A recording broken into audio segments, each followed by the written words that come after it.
eyes, not ears. Privet and Righteous gave Wily matching bronze-plated thumbs-ups. Fast is not a problem for me, Odette said with a grin. The question is whether I'm going to do backflips as I sprint. Rovika cocked her hand and, with a flick of her lumpy wrist, flung the mushroom through the air.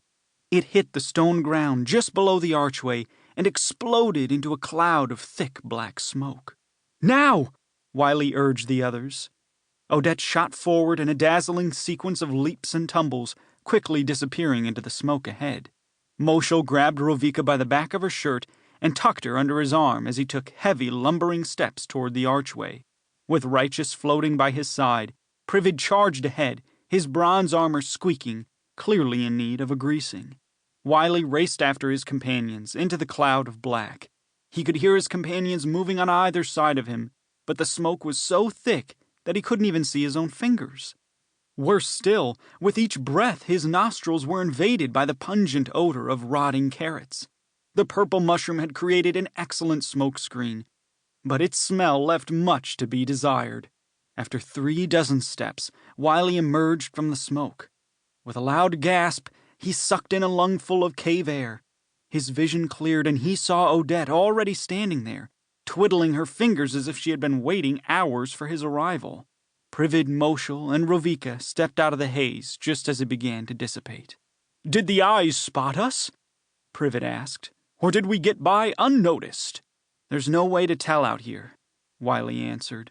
"The alarm doesn't sound in the main tunnels of the dungeon, only in the hidden maintenance tunnels. We'll just have to go deeper to find out." The group continued down the long corridor to a room whose walls and ceiling were covered in snaking roots and dangling vines. In the middle of the room, a stout man with a tool belt stood on a ladder.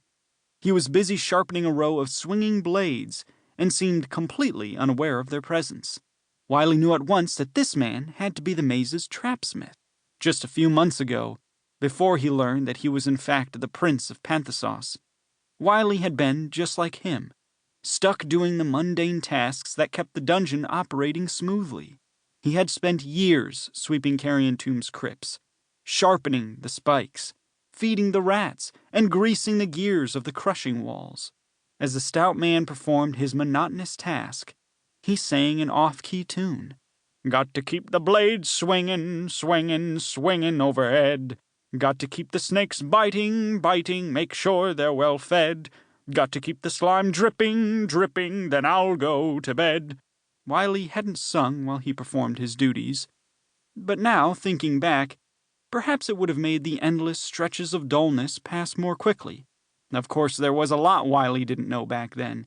He had been convinced by Stalag, the master of Carrion Tomb, and his surrogate father, that he was a hobgoblet rather than the human he actually was.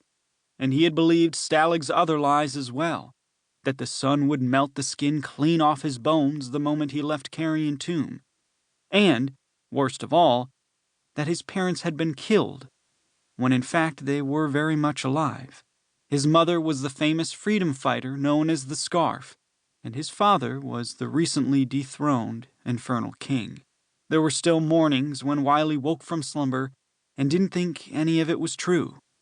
Just a wild, dizzying dream. Wily spied the exit on the other side of the room. He signaled his friends to move for it. The trapsmith did not seem to have the slightest clue that Wily and his fellow adventurers were silently sneaking through the shadows along the perimeter of the room. As Wily and the others tiptoed out of the room of dangling roots, he heard the trapsmith begin a new song. "My sister kissed a troll down by the river. She thought that kiss would break a cursed spell, but that troll was just a troll down by the river. Still she married him, and now they're doing well." The group moved down a short hall and stopped before the entrance of a cavernous room strewn with skulls and bones.